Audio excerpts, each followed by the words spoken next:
ये तो हम सभी जानते हैं कि सौर मंडल में पृथ्वी के बाद अगर किसी ग्रह पर जीवन की संभावनाएं सबसे ज्यादा तलाश की जा रही हैं, तो वो मंगल ग्रह है।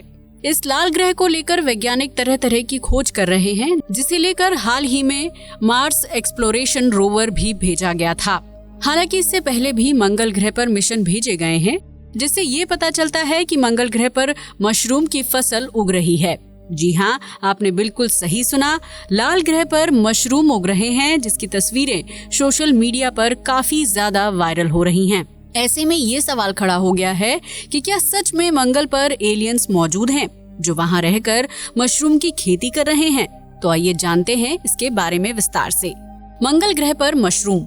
अमेरिकी स्पेस एजेंसी नासा द्वारा साल 2004 में भेजे गए एक रोवर ने अपने कैमरे में मंगल ग्रह पर उग रहे मशरूम की तस्वीरें क्लिक की हैं, जिसे देखकर हर कोई हैरान है। दरअसल लाल ग्रह की सतह पर अब तक जितनी भी रिसर्च की गई है, उससे यही पता चलता है कि मंगल का वायुमंडल अभी जीवन लायक तैयार नहीं हुआ है। ऐसे में लाल ग्रह की सतह पर मशरूम का उगना वैज्ञानिकों को हैरान कर देने वाली घटना साबित हो रही है। दरअसल सालों पहले खींची गई इस तस्वीर पर नासा के वैज्ञानिकों ने हाल ही में दोबारा से स्टडी की है, जिसके जरिए ये पता चला कि मशरूम की आकृति की तरह दिखाई देने वाली चीज हेमेटाइट कॉन्क्रीशंस हैं। इन हेमेटाइट कॉन्क्रीशन को पैदा होने के लिए लोहे और ऑक्सीजन की जरूरत होती है, जो लोहे और ऑक्सीजन के मिश्रण से बनते हैं। इस तरह के हेमेटाइट कॉन्क्रीशन का आकार गोल होता है, जिनके अंदर काफी ज्यादा मात्रा में मिनरल भरा होता है। मंगल ग्रह पर इस तरह के हेमेटाइट कॉन्क्रीशन को पैदा हुए काफी लंबा समय बीत चुका है, जो देखने में हूबहू मशरूम की तरह दिखाई देते हैं। जब मंगल ग्रह की सतह पर गर्मी बढ़ने लगती है तो सतह की नमी भाप बनकर उड़ जाती है। इस दौरान लोहे का अवयव उस नमी को पकड़ लेता है और फिर हवा में एक गोले का आकार ले लेता है। इस प्रक्रिया से बनने वाली वस्तु को ही हेमेटाइट कॉन्क्रीशन नाम दिया गया है। हालांकि कुछ वैज्ञानिकों का मानना है कि हेमेटाइट कॉन्क्रीशन का निर्माण ज्वालामुखीय गतिविधि का परिणाम भी हो सकता है, जो मंगल ग्रह की सतह पर होते रहते हैं। साल 2004 में जब अपॉर्चुनिटी रोवर ने मंगल ग्रह की सतह पर लैंड किया था, तो उस समय हेमेटाइट कॉन्क्रीशन की मात्रा काफी ज्यादा थी। ये कॉन्क्रीशन मंगल की सतह पर चारों तरफ मौजूद थे। इतना ही नहीं, जब लाल ग्रह की सतह को खोदा गया तो उसके अंदर से भी हेमेटाइट कॉन्क्रीशन की गोलाकार आकृति बाहर आई थी। ऐसे में वैज्ञानिकों का मानना है कि हेमेटाइट कॉन्क्रीशन का मंगल ग्रह की सतह पर उगना एक रासायनिक प्रक्रिया है, जिसे एलियंस के साथ जोड़कर नहीं देखा जा सकता है। हेमेटाइट कॉन्क्रीशंस नहीं है जीवन का संकेत।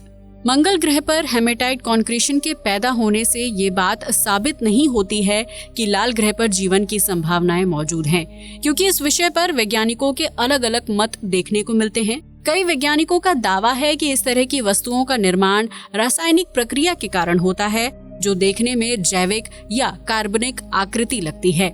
लेकिन इसका ये मतलब नहीं है कि अगर कोई जीव जीवित या जीवों की तरह दिखाई दे तो वो सच में जीवन का संकेत हो, क्योंकि इस तरह की चीजों का पैदा होना ग्रह के तापमान और धातु पर निर्भर करता है, जिसके जरिए जीवन की संभावनाओं का पता नहीं लगाया जा सकता है। आपको बता दें कि साल 1970 में नासा के वाइकिंग रोबोटिक लैंडर ने मंगल ग्रह की सतह पर कई तरह की जांच और प्रयोग किए थे, ताकि ये पता लगाया जा सके कि लाल ग्रह पर सूक्ष्म जीव मौजूद हैं या नहीं।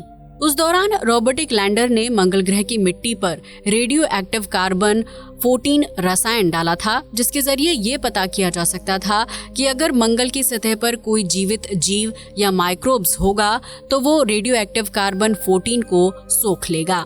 लेकिन अगर इस प्रयोग के दौरान मंगल की मिट्टी में किसी तरह का जीवित जीव होने की पुष्टि नहीं होती है, तो रेडियो एक्टिव कार्बन 14 भी धीरे धीरे हवा में गायब हो जाएगा। हालांकि नासा का रोबोट जिस चैम्बर में जांच का काम कर रहा था, वहां प्रयोग के दौरान अचानक से गर्मी बढ़ने लगी थी। वैज्ञानिकों को लगा कि ज्यादा गर्मी बढ़ने से माइक्रोब्स मर सकते हैं, लेकिन वैज्ञानिकों की सोच के परे उस प्रयोग के दौरान अजीब सी घटना घटी। जिस चैम्बर के अंदर रोबोट प्रयोग कर रहा था, वहां कार्बन 14 की मात्रा डालने के बाद मंगल ग्रह की मिट्टी उसके साथ रिएक्ट करने लगी। इस रिएक्शन की वजह से मिट्टी में कार्बन 14 की मात्रा पहले के मुकाबले बढ़ने लगी, जबकि वैज्ञानिकों का मानना था कि मंगल के वातावरण की वजह से मिट्टी में कार्बन 14 डालते ही वो खत्म हो जाएगा। आखिर में चैम्बर का तापमान इतना ज्यादा बढ़ गया कि अगर चैम्बर के अंदर पानी मौजूद होता तो वो भी उबलने लगता। नासा द्वारा किए गए उस प्रयोग का कोई भी स्पष्ट नतीजा सामने नहीं आया। हालांकि उस प्रयोग को लेकर वैज्ञानिकों के बीच आपसी मतभेद आज तक जारी हैं। हाल ही में मंगल ग्रह पर बहुत ही कम मात्रा में मीथेन गैस मिलने की पुष्टि की गई थी, जिसकी मौजूदगी मंगल ग्रह पर सूक्ष्म जीवों के जीवन की तरफ इशारा करती है। दरअसल धरती पर सूक्ष्म जीवों के पनपने के लिए मीथेन गैस ही जिम्मेदार होती है। ऐसे में वैज्ञानिकों का मानना है कि मंगल ग्रह पर मीथेन की मौजूदगी जीवन की संभावनाओं को बढ़ावा देने का काम करती है। आपको बता दें कि अकार्बनिक यानी इनऑर्गेनिक प्रक्रियाओं की वजह से ग्रह पर मीथेन गैस का उत्सर्जन होता है, जबकि कई मामलों में तापमान बढ़ने और पत्थरों के गर्म होने पर भी मीथेन गैस का रिसाव शुरू हो जाता है।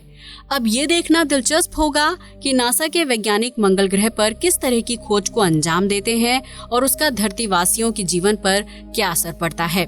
अब तो आप समझ ही गए होंगे कि मंगल ग्रह पर मशरूम उगने के पीछे असल वजह क्या है और इसे जीवन के संकेतों के साथ जोड़कर क्यों देखा जा रहा है।